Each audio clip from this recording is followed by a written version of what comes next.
Hello everyone and welcome to the Tuesday checklist taking place on a Wednesday, where the PlayStation Access team gets together to chat about all manner of video game nonsense. This week we ask, how do you do, fellow kids? As we're taking inspiration from the You Just Had to Be There meme format and sharing 4 nostalgic pictures of gaming eras that, well, you just had to be there for. Take it away, Rob.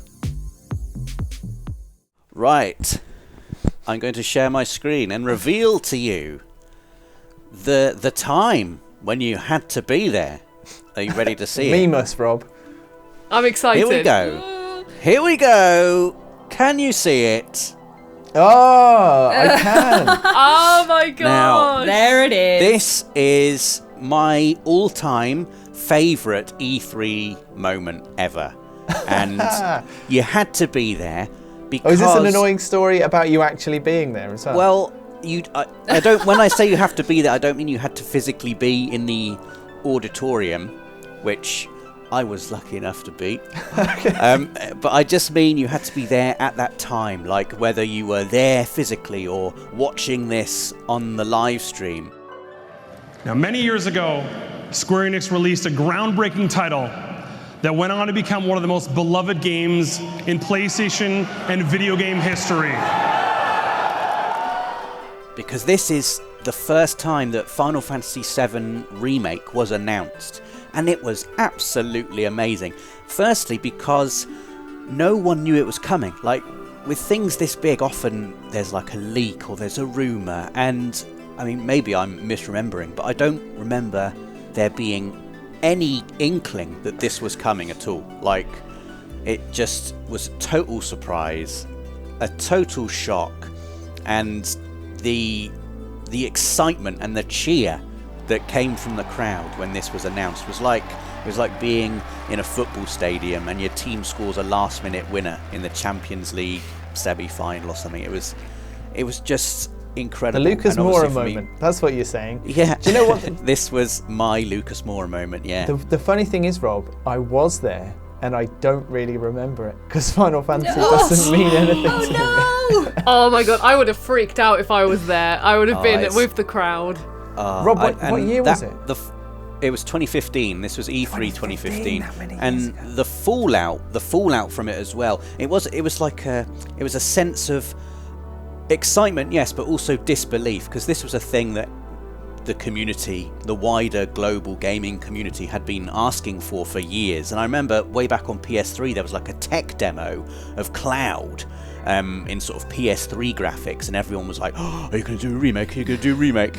And it never materialized, and it got to the stage where everyone was like, they're never going to do it. And even when they were showing this at E3, there were like murmurs through the crowd like, they're just teasing us. This is going to be like a new CG movie or something. And it wasn't until you can see the third picture there, the word remake just exploded onto the screen, and the cheer just erupted. And that's the fourth picture there. You can see all the happy people. Look at them.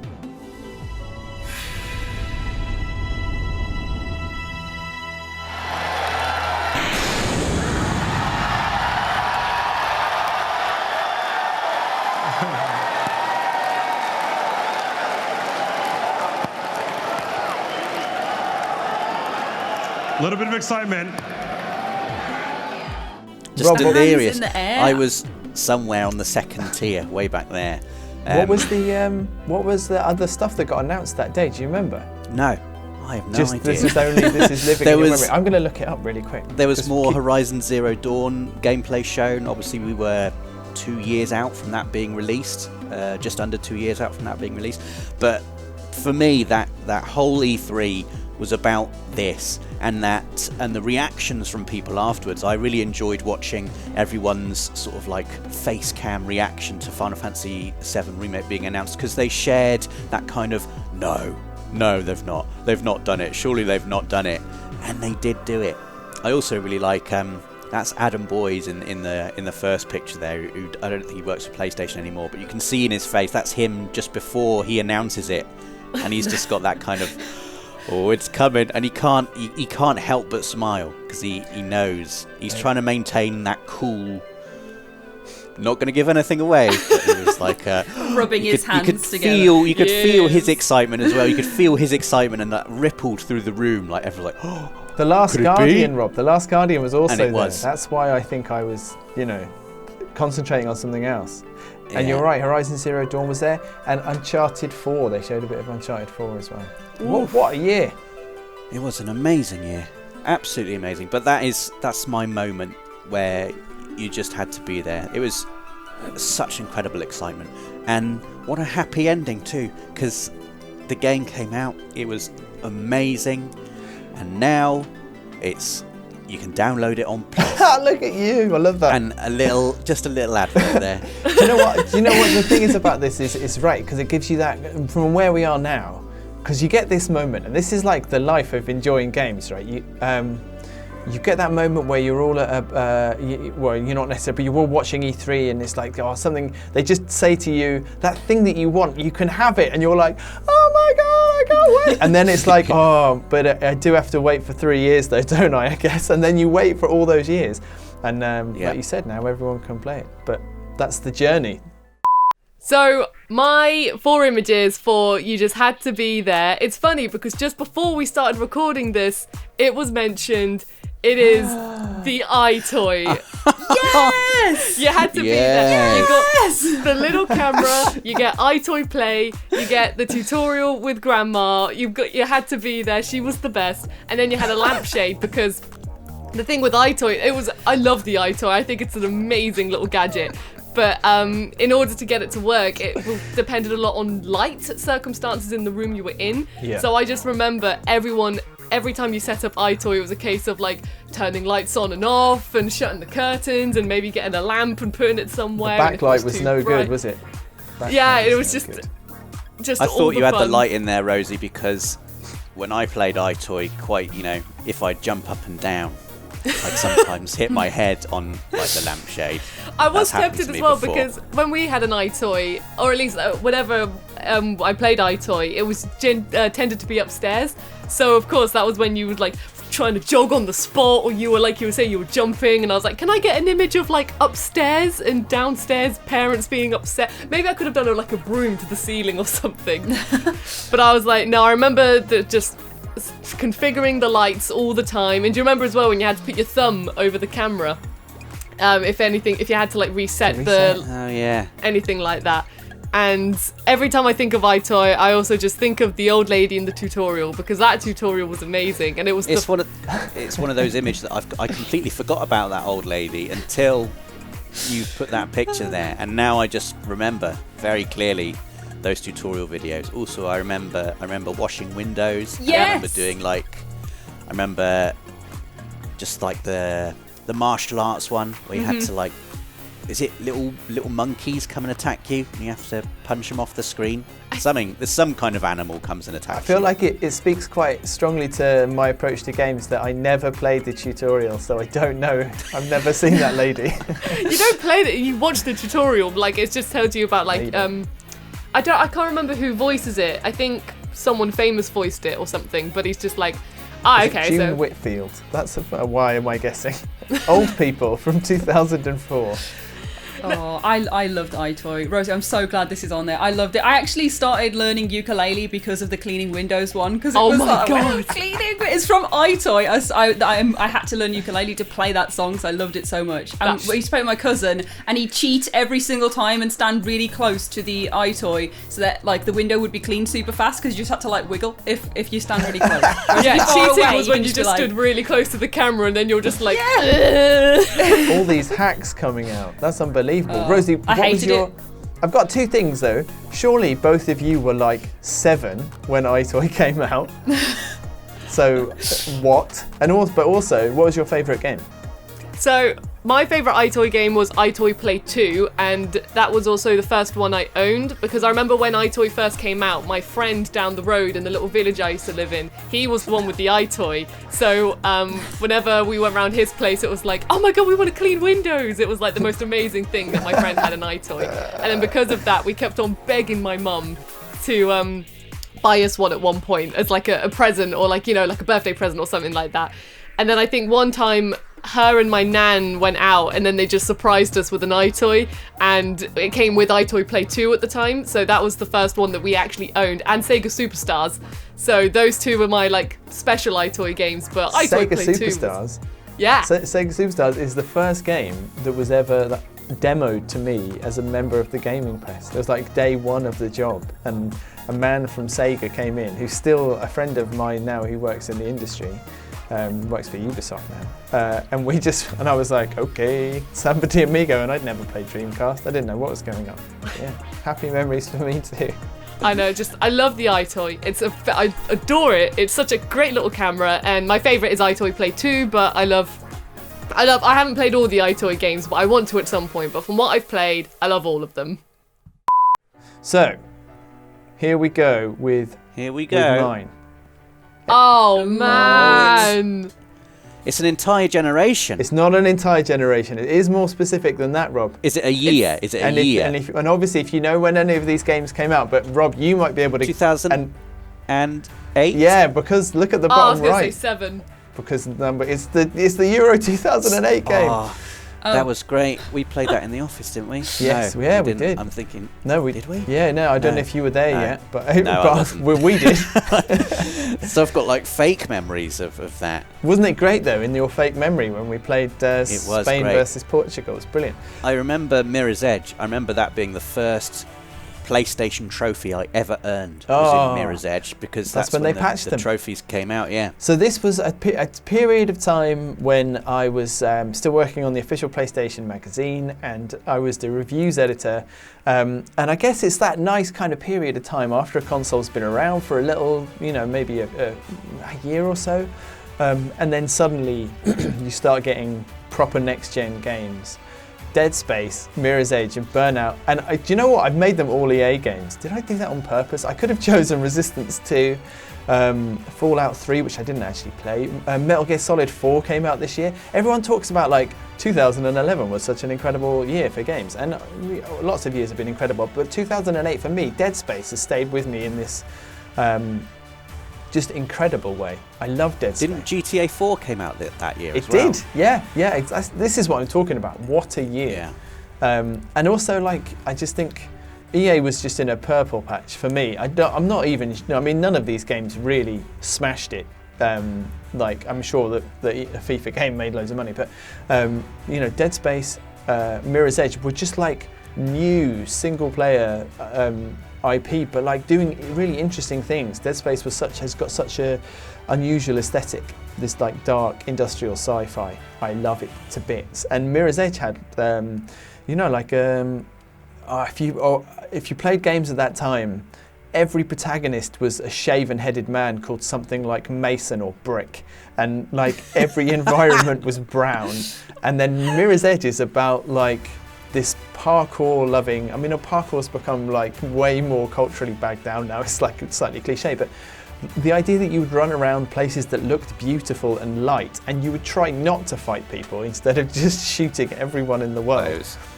Such a good game. And to try out another cliche, it was a breath of fresh air. Wasn't it? It really was. And Burnout Paradise, yeah. which I bounced off the first time I played it. I've told this story loads of times, but eventually was just a game which I just played over and over and over again. I love it, and I played the remaster as well. And I've recently gone back to Platinum Dead Space on the channel. And the important thing about the Euro 2008 game, that this was at a period of time when there was annual FIFA releases, and then they would do a competition. If there was a World Cup or a European Championship, they would do another one for that in the middle of the year. This was a time when PES was still, it was on the slide. It didn't really transition to PS3 as well, but FIFA had not been a critically acclaimed game, and that was the very first one where I played it and thought, this is actually fun to play. I'm really enjoying this FIFA game. And it was at the beginning of them taking their gameplay apart and putting it back together again. There's a guy called, Nutter and what's his David name? Rutter. David Rutter, yeah, not Nutter, and Gary Patterson were the people who were I'm sure there's a million other people also involved in it. But they were the people, and that was the first game where I was like, I just want to play more of this. And also it's like a really special time in just real football. For me, that Spanish team was so good, and watching them play was just incredible. Xavi and Iniesta, and I guess Ramos as well. 2008 everybody, and I was young and the sun was warmer. It was a lovely time. It was great. Right, so the one I've gone for is a little more broad as well. I'm just going to share it and you can let the memories flood into you. I'm excited. Here it is. Oh my god, Treasure Planet on Oh PS2! my goodness. Here Rosie, Yes! you've missed the lead. Oh my god, I played the demo for Treasure Planet on PS2 and I was always so sad I couldn't get the full game. Oh man. Rosie, Rosie, I had the same experience because I rented it from Blockbuster and never ever played the rest of it. But yeah, no, I had to put Blockbuster on here because this was the pivotal point of my childhood. Getting into gaming was 3-day rentals from Blockbuster, and we'd go every Friday, me, my mom and my dad, and we'd each pick a film. We'd have a 3-day rental on a film. We'd each have our own selection of film, and then if me and my dad could bully my mom enough into getting a game, we'd like rent a game for the weekend to see if we wanted to buy it at a later point. But like a little game rental was such a treat, and we'd always get the popcorn, the Blockbuster specific popcorn with the grayscale people on, and then we'd go down the road and get a fish and chips, because this is very specifically the Wolverhampton Blockbuster. This is the one I used to go to. That's what it looked like. Is that the actual one? Yeah, I found a Wow. picture Love of it. it. It was so good. It had a big like sign, like the big actual physical sign, like a little bit further out, which was the big Blockbuster ticket. And seeing that used to just fill me with joy and nostalgia. And they've actually kept it. Like, it's obviously been taken over now. But it's been taken over, and the ticket has been turned. It's turned into like a vet surgery, I think. But they've just got like these animals on this Blockbuster ticket instead now. So it's but like the potent memory, the smell of Blockbuster going in and having that like I was going to say, smell. I can smell it now. Yeah. Just seeing the interior of that shop in your third image. Yeah. And that wall of colour and Joy. Oh, it's magical, isn't it? It was so you good. really did just have to be there, because you can't do it now. I know, video game renting was just it was so good. It was so good. It was got me into so many games where I just tried them out for a bit, and saved me from so many games where I tried them out and went, ooh, I don't want to play that. But Treasure Planet was a gift. And I don't know why we never got it afterwards, because I loved it. I loved Treasure Planet so much. On the 3 days I had with it, I bonded with... I'd never seen the film, I just really liked the game cover. Oh, the film is so good as well. Yeah, I've seen it now, and I was like, oh my god, no wonder I love this game. It connects so well. But yeah, the game was great. It's the one that I remember most potently renting. But like, we'd take my friends there as well. We'd all go with friends. Like on a Friday night, if my friends were staying over from school, go to Blockbuster, we'd pick a game we could play for the weekend. It was so good. And when I was making these pictures, I also had just only on repeat the you know, Avril Lavigne's Eragon soundtrack song, you know, keep holding that one. I just had that on repeat, and I'm not sure if I've got like a weird like repressed Eragon memory from Blockbuster, or if that was just on like in the background all the time in Blockbuster. I don't know, but that's connected there somehow, and I'm just letting it out. This is just me just letting it all out. But This is extremely evocative for me as well. This is This is a really good one. Even though I never went to the Wolverhampton Blockbuster, I'm loving. Do you know what's doing it for me? Is that one of the browsing, and just like I can kind of like, having lived through this period. Not only I love you know, just seeing how. Do you remember when we used to go to a shop and things used to be arranged by genre? But like, I think if you gave me 10 minutes, I could name most of these movies.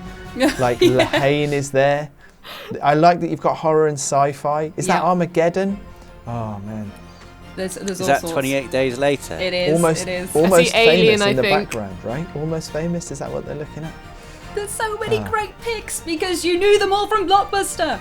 But yeah, I loved Blockbuster. It was a staple of my youth, of my gaming growing up, and I was so sad when the ritual was broken by Blockbusters going away. But yeah, that was...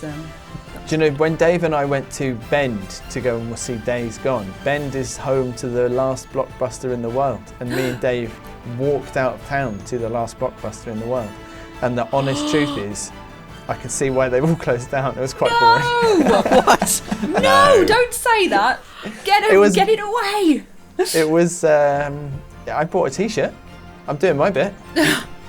I've seen they got like a board game of Blockbuster, which just I don't know how to feel about that because it was very serious, the ritual of going to Blockbuster and getting these things. They're not trivialised into gaming format. But no, renting games, playing them for a weekend, having to give them back very reluctantly. And the so specific Blockbuster cover where it wasn't even like the game cover, it was just like, here you go, it just says Blockbuster 3-day rental or 1-week rental if we were splashing out 1-week rental. But yeah. You had to be there, and you cannot be there now. And you did. I miss you. Good night, sweet prince. To get yourself to bend. Whenever I see Mirror's Edge, I taste Baileys. Because that's what I did that summer. I would just, in the evenings, for some reason, I just would have a glass of Baileys and play Mirror's Edge. Nice. I was too young for nice Baileys. Combo. Yeah. What a combo. Yeah. So there we go. I had a glass of water. You had to be there. 2008, when everything was fine. That's my When entry. everything was smooth and creamy. Yes. Ah, yes, the smooth and creamy times of the past. What is your video game moment you just had to be there for? Let us know down in the comments below. Don't forget to drop a little like if you enjoyed this and hit that notification bell so you are always up to date with all of our lovely videos on everything PlayStation. Thank you for watching. PlayStation